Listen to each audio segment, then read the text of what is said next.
You're listening to School Leadership Reimagined, episode number 53.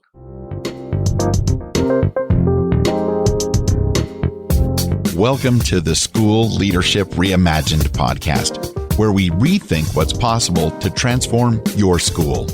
If you're tired of settling for small wins and incremental improvement, then stay tuned to discover powerful and practical strategies for getting every teacher in your school moving towards excellence. Now, here's your host, Robyn Jackson. Hey builders, welcome to another episode of the School Leadership Reimagined podcast. I'm your host, Robyn Jackson, and today we're going to talk about how to make change stick. So quick, think about a change that you instituted 3 years ago in your school, or that was instituted 3 years ago in your school. And now, I want you to ask yourself, is that change still alive and well in our school culture? Is it so much a part of our school culture that it's just the way that we do things now? I'm guessing that in most cases, the answer is no. And that's because as schools, we don't typically create change that sticks. We are always ricocheting from one change or initiative to the next. And I get it. I'm not criticizing schools. We have a sense of urgency. There are things that we need to do to support our students. And our culture as educators is that we are always trying to find the next improvement. So I'm not criticizing our constant search to find better and better ways to serve students. What I am critiquing is that the way that we typically do change in schools is that we launch a change, there's a big splashy launch, and then at some point that launch fizzles out. And even if we successfully institute a change, 2 years later, we're off to the next change. And we often don't have processes in place to make change stick. And that's a problem for several reasons. First of all, after a while, you really create this sense that you're on this kind of initiative hamster wheel, this change hamster wheel, where we're constantly working harder, and we're just not getting anywhere. And that can kill your culture. It can really create a sense of initiative fatigue in your culture. And not only that, it gives people this permission not to move, because why am I going to invest in a change when you're going to come along in a year or 2 years from now and tell me, okay, forget that change. Now we're going to do something else. The other side of that is that a lot of times we'll pile one change on top of another change, on top of another change, and we wear people out because they're expected to do this new thing on top of this other new thing, on top of this other new thing, and that's when you get people overwhelmed and exhausted. There's got to be a better way. And I'm here to tell you that there is a better way, because today we're going to talk about how do you make change stick? How do you keep from ricocheting from one change to the next and never having something that sticks? How do you create a change that has lasting benefits, that becomes so much a part of your culture that it's no longer a new thing? It's just our thing. It's just the way that we do things in our school. But before we jump into how to make change stick, first I want to remind you that we have a Builders Lab coming up in January. So the next Builders Lab is happening January 21 through 23 right here in Washington, D.C. And we are going to be at a gorgeous hotel with a beautiful view of the city, great food. And people always wonder why I emphasize the food at Builders Lab so much. Well, first of all, it's because I like to eat. Y'all know me. You know I love to eat. So food's very important to me. So we spoil people with food. I want to make sure you have good food. But there's another reason. You see, at Builders Lab, we are doing a lot of really hard work. This is not a conference where you can sit back and kind of doze in and out of the presentations. No, this is really interactive. So I am presenting things. I'm working with you on how to, so once I present like a vision, for instance, or what a vision is supposed to do, then you actually go and you write a vision. We're doing micro slicing where we're looking at videos of classrooms and trying to pinpoint the root cause. We're sitting down and creating our 90-day plan. So it's a lot of work. And I feel like if you're going to be working that hard, if you're going to be that intense, you need good food. And the other reason is that as educators, we work so hard anyway. And why not have an opportunity to get spoiled a little bit? I appreciate that people come to Builders Lab, and I show it based on giving them really great hotels and really great food. So that's why I make a big deal about the little things, because when you come to Builders Lab, I want to make sure that there are no distractions. I don't want you hungry. I don't want you cold. I don't want you miserable, because you need to be focused on the real work of Builders Lab, which is creating your own Builders Blueprint. Now, can I tell you that when people create their Builders Blueprint, it is life altering. I mean, just last week, I was working with a group of principals, and we spent 2 days together creating Builders Blueprints. And I had goosebumps by the time we were done. They were creating these amazing visions for their schools. And they walked out of the room, not only with just an amazing vision and mission and set of core values, they walked out of that room with a solid plan for how they are going to achieve their vision and how they're going to make huge progress towards achieving that vision in the next 90 days. So that means that when they walked out of the room last week, they had a vision and a mission and a set of core values in place and a solid plan that they were going to make real progress by the middle of January. I mean, think about that. In 3 months, your school could look totally different. In 3 months, your biggest challenge could be gone. That's what happens when you create a Builder's Blueprint. And so that's why I believe in the power of Builders Lab. Because as you know, Builders Lab is really about helping you turn your school into a success story with the people and the resources you already have. So you don't have to wait. You don't have to say, oh, well, maybe I'll do that next year.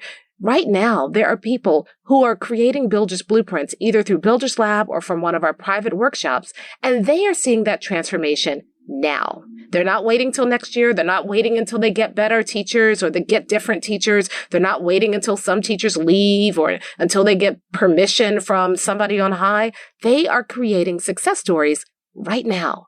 And you can too. So all you need to do is go to mindstepsinc.com/builders-lab. That's mindstepsinc.com/builders-lab, and check out the dates. If you're listening to this sometime after January 2020, the most recent dates will be right there on that website.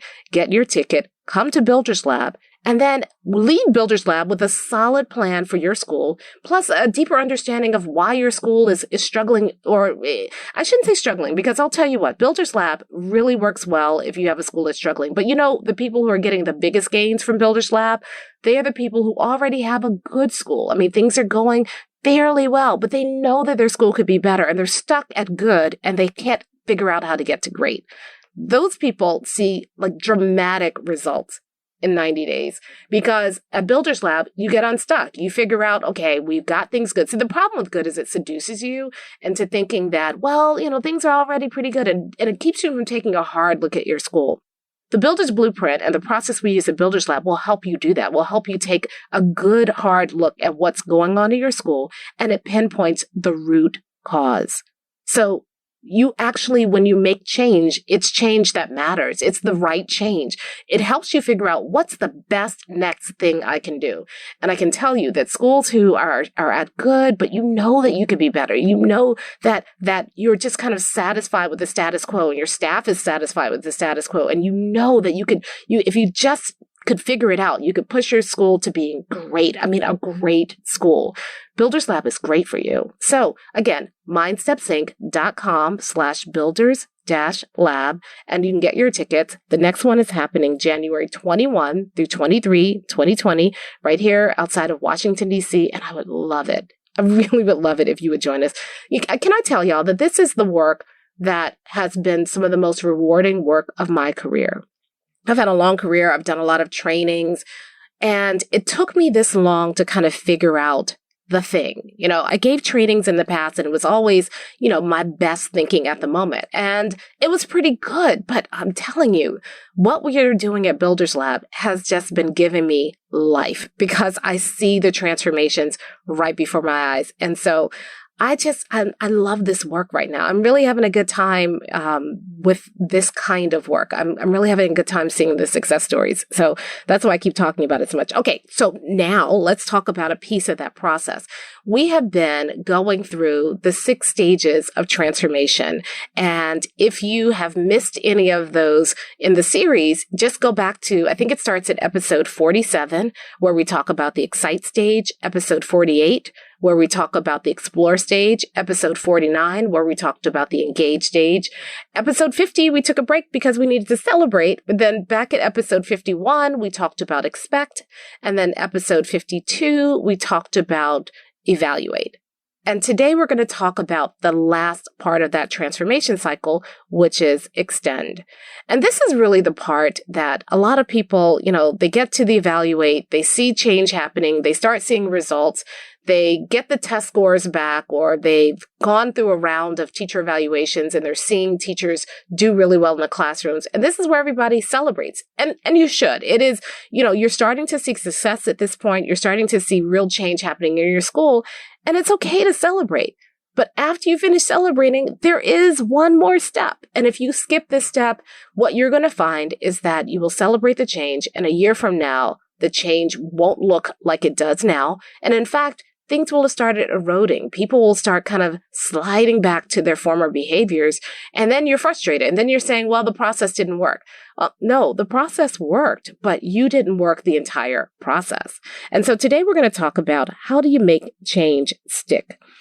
So the purpose of the extend stage is to take the successes that you have achieved during the transformation cycle and actually extend them so that they become totally embedded in your culture. And there are three things that you really need to focus on if you're going to do that. The first thing is you need to figure out, what did we learn from this process? And this is something we all know we need to do more of in schools. We need to be reflective. We are typically not very reflective. So we create a strategic plan at the beginning of the year or a school improvement plan at the beginning of the year. We launch it. And then at the end of the year, we kind of, some of us are required to kind of fill out paperwork about how our SIP plan went. And so we might do that and kind of get it in. But it's done at the rush at the end of the year. Others of us are never held accountable for our SIP plan. So we write a new one every summer, but we don't often sit down and reflect on what we learned, not just with the change itself, but with the change process. So the first thing you need to do is you need to sit down and you need to say, okay, let's look at each of the stages of the change process. Where did we have the most pushback? Where did things start kind of going off the rails? What mistakes did we make? And you will make mistakes, but the key is to learn from those mistakes, to leverage those mistakes into new processes, into new ways of doing things to help you avoid those mistakes in the future. So you sit down and you figure out, okay, what did we learn? What worked really, really well? And what should we keep doing? I usually like to ask 5 questions when I'm reflecting on an entire process. And those questions are, 1, what did we do that we probably shouldn't do anymore? What should we stop doing entirely? What should we never do again? And those are pretty easy to identify. We shouldn't push teachers too hard, or we probably shouldn't add an extra meeting to the teacher's day. That did not work. We thought it was going to work at the time, but all it did was kind of fatigue teachers. So we shouldn't do that anymore. So what should we stop doing? Then the next question is, what should we do less of? So maybe at the beginning, we were really focusing a lot on PD for teachers around this particular topic, but teachers have gotten it now. So we don't need as much of that PD anymore. Or, now that we have this new change in place, there's some other policies that no longer make sense because now kids are at a different level or teachers that are at a different level, and those same things don't apply anymore. So we don't have to do that nearly as much anymore. So we should do some things less. I don't even know if that's grammatically correct, less, but we should do less of these things. That's what I'm trying to say. So what should we stop doing? What should we do less of? I hate ending that in a preposition. What should we be doing less? Let's try that. The third thing is, what should we keep doing? So this is the one that we often don't kind of codify. We don't say, what are the things that are working and we just need to keep doing that. We just assume that people figure that out, but we really need to not make those assumptions. Instead, we need to actually sit down and say, okay, these things we absolutely must keep doing because these are the things that are driving the change. And that's why a lot of times change erodes over time because we're not clear about the things that we need to keep doing. So you may say, you know what, the weekly meetings with team members and the new agenda that we're using for those weekly meetings, that is working. We definitely need to keep that. Even though those weekly meetings may not always be about the change, the meeting format is working really well. Or the new grading and reporting policy that we put in place to support this change, that's working. And it's working beyond just the change. It's working because it's helping people communicate feedback to kids and their families more effectively. So we need to keep that change. So what do we need to keep doing? And you need to identify, it shouldn't be a list of 27 different things, right? Because that's just too much. But 2 or 3 things that are really working, we need to keep doing because they are crucial for sustaining the change.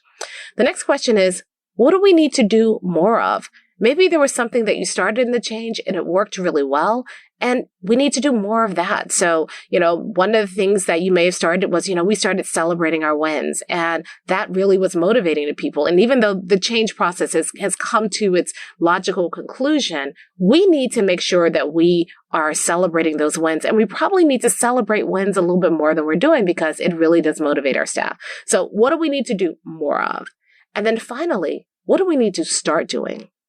Now, we're good at starting stuff, but all the stuff we're starting, does it make sense? This one you want to be careful about. Based on the change and based on what's happening in schools now, every time we have a saying at MindSteps, and it's new level, new devil. And I probably need to do a podcast about that at some point because that's really, really crucial. New level, new devil. And what that means is that every time you move your school to a new level, you're going to face a new challenge. And you ought to be kind of anticipating that. It always happens. It never fails. So a lot of times people, get to the summit of the change and they celebrate and they're saying, we're at the mountaintop. Now all our problems will melt away. Oh, no, honey. New level, new devil, which means that once you get to the mountaintop, the problems that you were dealing with before may have gone away, but now there are new challenges, there are new problems that are going to come up, and you need to be ready for that. So what do we need to start doing to handle the new devil now that we're at the new level?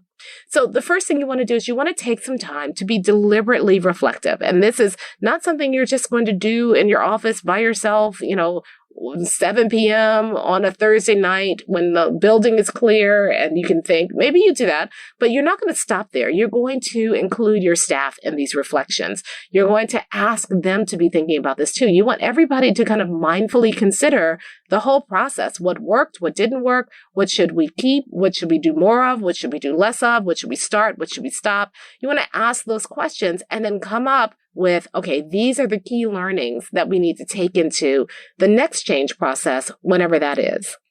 So that's the first step, identify the key learnings.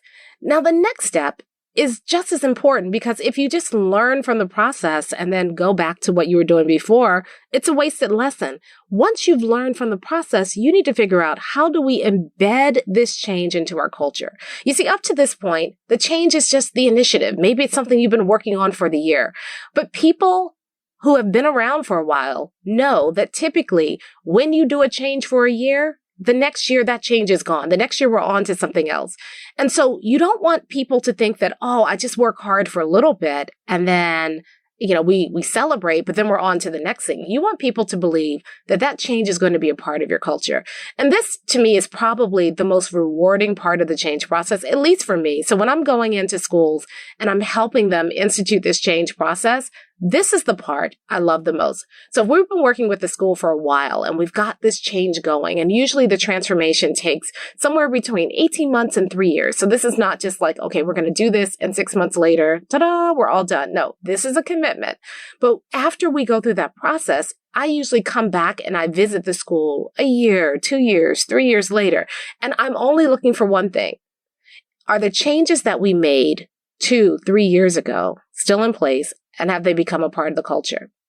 And the success stories that I love the most are when I come back 2 and 3 years later and I'm talking to people about the change. They forget that they worked on that change with me. They forget that they were working with MindSteps and we helped them make that change. They start saying, this is what we do here. This is what we've always done here. They forget what school was like before the change process happened. They think that this is the way that they've always done things. That's how I know that it's embedded in the culture. Now, it used to be a little bit of a blow to my ego, if I'm really honest, because I'd go back in. I remember I went to one district and they got a new superintendent or associate superintendent. It wasn't a superintendent. It was like an assistant superintendent. And so I'd been working in the district for about 3 years, and the associate superintendent came in, and I went back to visit the district, and I was talking to the associate superintendent, and she really didn't want to talk to me because she thought I was there selling something, or I don't really know, but she had walls up when I went to talk to her. And the person who introduced me to her said, I want you to meet Robyn. Robyn has worked in the district, and here's kind of what she does.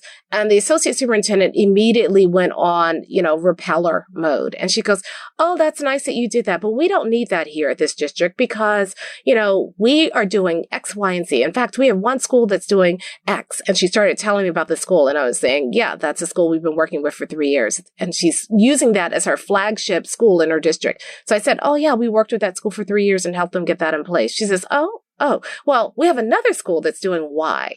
And she started telling me about the other school, and it was another school that we'd worked with. And I said, yeah, we worked with that school for the last 3 years, and we helped them do this. And I explained to her the process. And she says, oh, well, we have another school that does this. She did it like 3 or 4 times. And every single time I was saying, yes, that's our school.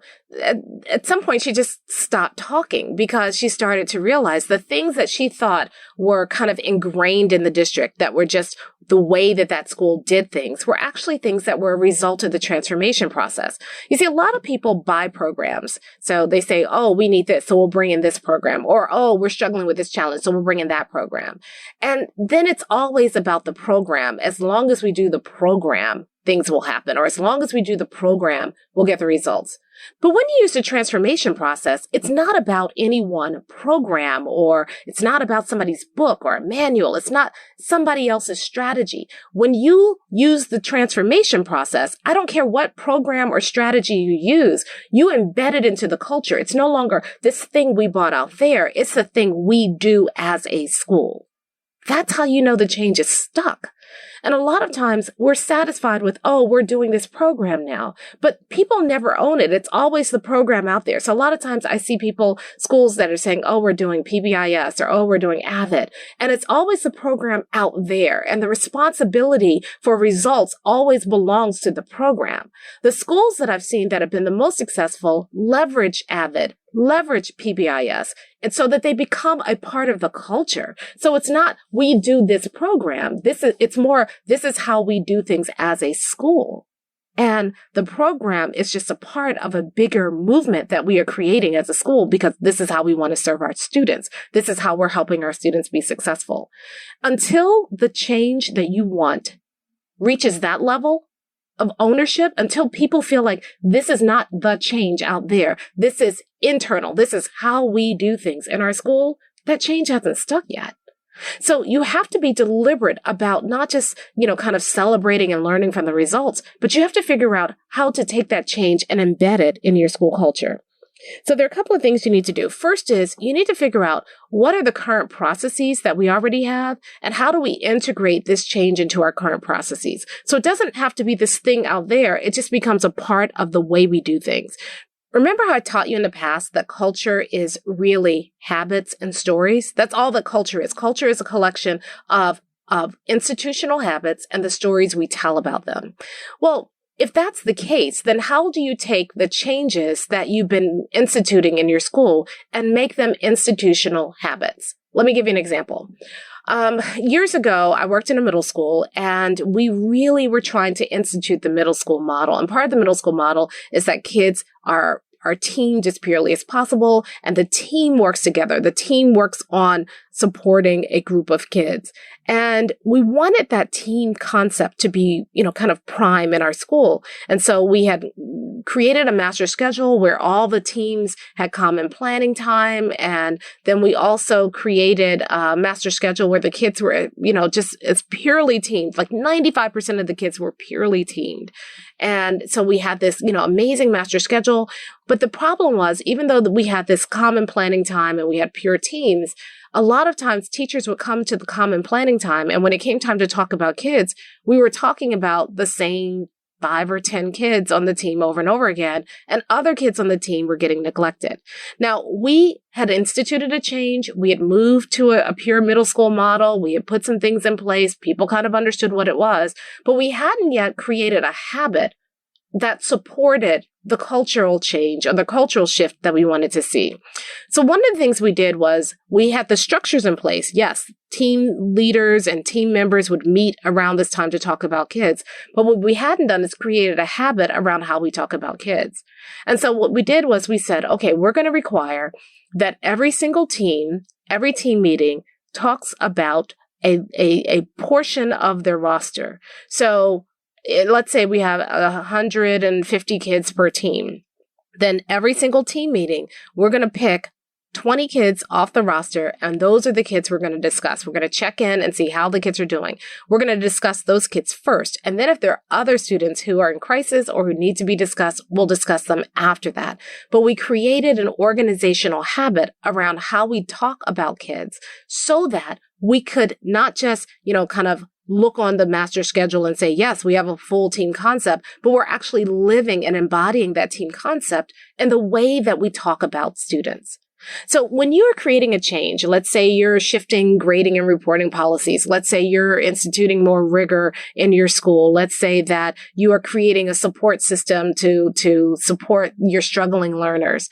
It can't just be a program that's kind of sitting outside of the day-to-day work that you do in your school. You have to figure out ways to take that program that's kind of sitting outside and integrate it into the practices of your school and your day-to-day work. So it may mean that you have to reshuffle how people are teamed or how people are grouped together. It may mean that you have to, create planning time or time in the day to institute this change. It may mean that you have to create other institutional organizational habits about how you do training or how you do staff meetings or when you submit grades or how you submit grades, whatever that is. Make sure that you don't just keep the change sitting out there. Look at your day-to-day operations in the school and figure out how you have to shift your day-to-day operations so that the change becomes a part of your day-to-day operations and not something that's just kind of sitting out there. And then the next thing you have to do is you have to standardize the change. So back to my example with what happened in the team meetings. We didn't just say you have to talk about 20 kids and let people kind of randomly say, oh, wait a minute, we're supposed to talk about 20 kids. Let's get out the roster and see where we are. No, we standardized the change. What we said is not only do you need to talk about 20 kids, and not only does that have to be the first part of your agenda, here's the process for how you pick the 20 kids. And so the team leader would go through the roster, pick the next 20 kids on the roster, and would send out that list to the team members 2 days before the team meeting. And the team members had to come prepared to answer 3 questions about every kid. How is the kid doing academically? How is the kid doing social emotionally? Are there any red flags? And so they sat down and they said, okay, academically, the kid's doing this, or they're making a B right now. They could be making an A, but they missed an assignment. Whatever it was, they had to talk about it. And then they talked about the kid socially emotionally. So they would say, okay, this student mentioned to me that her parents are getting divorced, so we may want to keep an eye on her. This student is struggling to make friends. This student is starting to become a little bit of a mean girl, so we need to watch out. This student has been getting into some teasing incidents with other students. So we may want to talk to them, but we don't want them to turn into a bully. Whatever it is, they're talking about that. And then, are there any red flags? Missing 3 assignments from the student. They always turn his work in. He always turns his work in. So we need to kind of follow up. There may be something else going on. And when you standardize the change in that way so that people have a process for that habit that you're trying to institute, that's when you start to see continuity. You start to see the implementation become more and more embedded in the culture because it becomes, this is the way we talk about students. You don't leave that up to chance. You don't say, okay, you all need to be talking about kids in your team meeting. Instead, you want to make sure that people have a process for doing that. You want to standardize the change so that it becomes embedded in your culture. The last thing is that once you've embedded the change into your culture, you have to have a way to manage that change over time. And this was a huge learning for me. This is something that I am just learning. I got it before about how you needed to kind of standardize the change and embed it in your culture. But what I didn't get until recently was that you also need what I'm calling a control plan, a way to kind of come back and revisit that over time. Because remember I told you, new level, new devil? A lot of times the changes that you implement, they are necessary. You need to do that in order to get your school to a certain level. But you need to be able to go back a year from now, 2 years from now, 3 years from now and say, does that change still serve us? Because even as great as that change is, as you start to improve your school in other areas, you may not need that change, or you may not need that change in the same way that you needed it before, because new level, new devil. You've gotten to a point in your school where you are operating in a way that it's smoother, it's more successful. And so some of the changes that you put in place may not be necessary. Or as you get to a new level, you may find that you need to go deeper into a change that you instituted 3 years ago because new stuff is coming up, and you may need to revisit that change or to go deeper into that change to address the new devil that you've encountered at your new level. So you need a control plan. And a control plan is just very simply a way to kind of go back on a regular basis and look at the changes that you've implemented and ask yourself, do these changes still serve us? Are we still implementing the change with fidelity to the original intent of the change? And if not, what do we need to do to get back on track? Most of us don't have this. I didn't have it for a long time, but now that I understand control plans and I see the power of control plans, that is super important. I probably need to do an episode just on how to create a control plan, and I'm just going to make a note to do that. But you need a control plan in place. If you don't have a control plan in place where you are monitoring the change over time, not over 6 months, not over a year, over 6 years, over a decade, if you're not monitoring your changes over time to make sure that they are still serving you, you will get into the situation that I see many schools in right now where they are faithfully instituting a change that no longer serves them. They have embedded into the culture and they are doing it because at one point it made sense, but they haven't gone back to see, does it still make sense? Does it still serve us given where we are right now? And they're doing something and they don't know why they're doing it anymore. They don't understand what was the impetus to make this policy in the first place. And they never ask the question, does this policy still serve us? Or do we need a different policy? Do we need to tweak it in some way? So that's how we get these asinine policies that everybody follows, but nobody understands why we're following it. You need to monitor the change over time. You need a control plan. And then you also need a recovery plan, because after a while, you may be instituting the change and something happens and things fall off. I've seen schools where as many as, half of the staff changes over in a year. And so one half is faithfully following the change because they went through the entire change process. And the other half of the staff has never been through the change process and isn't following the change, doesn't really understand why the change exists. So things happen. Or, you were instituting the change and then something else comes up and the change drops by the wayside. It's still important. You still need it. But after you're in crisis mode now. And because you're in crisis mode, you neglect the change and then things start to fall apart, and you have to have a recovery plan for how to get back on track. Now, a recovery plan is different than a contingency plan. And I probably need to do an episode about recovery plans too. So I'm making notes. We're going to have to do a couple of really practical episodes where I show you how to create these things because they're really important. But the recovery plan asks, what will we do if things go off the rails? How will we recover? A contingency plan is different. A contingency plan is when you say, okay, if things go off the rails, what are we going to do? And you actually lay out and try to anticipate everything that could go wrong and then have a plan for fixing it.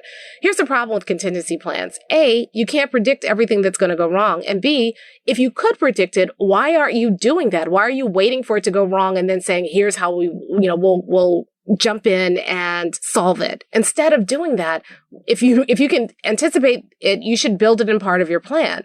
The recovery plan acknowledges the fact that we can't anticipate all the things that are going to go wrong. We don't know what's going to happen a year from now, 2 years from now, 3 years from now.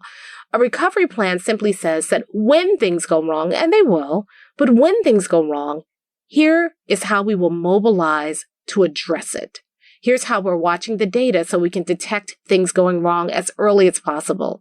Here's who will be in the room when we figure out something is wrong. Here's the process we'll use to figure out how to deal with it. And here's the process we're going to use to communicate what we've decided to everybody so that everybody can get mobilized as quickly as possible. So there's a difference between a contingency plan, which, for me is a waste, because if you can anticipate every contingency, you should just build it into the process.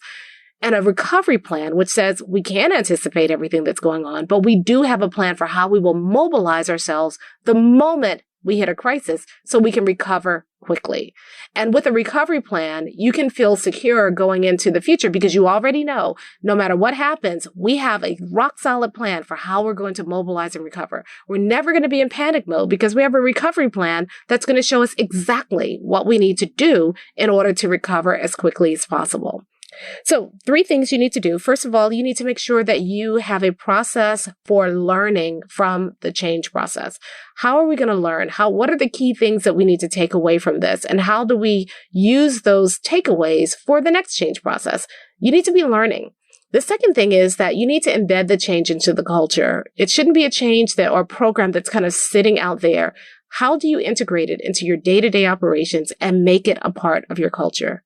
And then the third thing is, how do you manage the change over time? So you need a control plan that helps you kind of revisit the change from time to time to time. And you need a recovery plan that's going to show you when things go wrong, how you're going to mobilize to recover.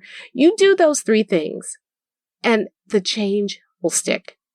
That's assuming it's a good change. You have to go through the whole transformation process. Don't just grab this piece and say, oh, we've got some changes we need to make stick. And so let's go ahead and do this and it's going to work. It probably will work to some degree. But if you make this a part of the entire transformation process, that's when you have the right change at the right time, done the right way, and it becomes so successful and that it becomes embedded in your culture and it becomes just the way you're doing things. I mean, imagine 3 years from now, the big challenge that you're facing right now has been resolved so thoroughly that you've forgotten that this thing that's keeping you up at night right now, this thing that is bothering you, was even a thing. 3 years from now, your biggest challenge could be not only gone, but so far gone that nobody in your school remembers that you were dealing with it. You have such a process now. It's such a peaceful way of going about your school. It's so embedded in your culture. It's just the way we do things around here.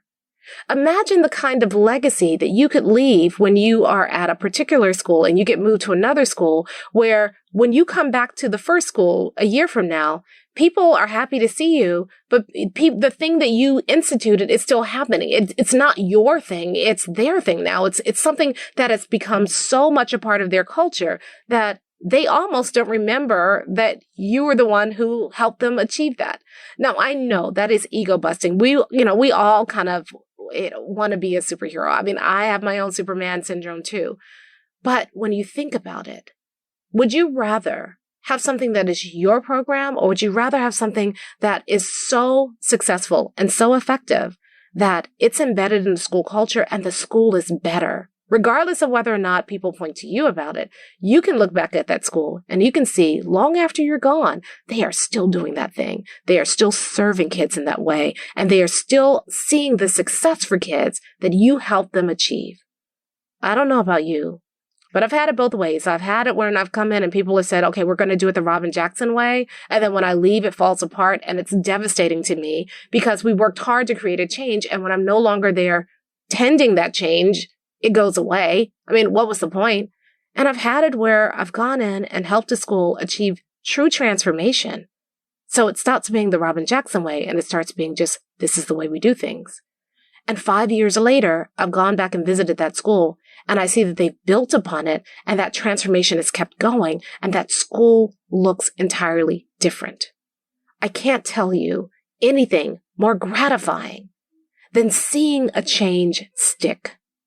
Seeing the right change happen, the right time, the right way, and seeing it stick, not 5 months later, 5 years later. Let's get our egos out of the way, people, and let's actually build something that will last. That's how you institute change and make it stick like a builder. So this concludes our series on the transformation process. And just again, so that you remember, we started episode 47 with the excite and then explore and then engage and then expect, evaluate, and today was extend. So if you haven't listened to the entire series, go back and listen to the entire series because it lays out the process that we've been using for the last, 10 years or so to help schools transform. and it works. And if you want help using this process to transform your own school, just give us a call at MindSteps Inc. It's 1-888-565-8881, or you can go to the website at mindstepsinc.com and click on book a call. And it's a button at the upper right-hand corner. And you can talk to one of our team members here at MindSteps about how you can bring this process to your school. All right, now let's talk about next time. So we've concluded this series, but there's one more piece about this series. It's not a step. It's more of a mindset that I want to talk about next time. And it's the thing that I think is getting in the way of a lot of people achieving real transformation in their schools.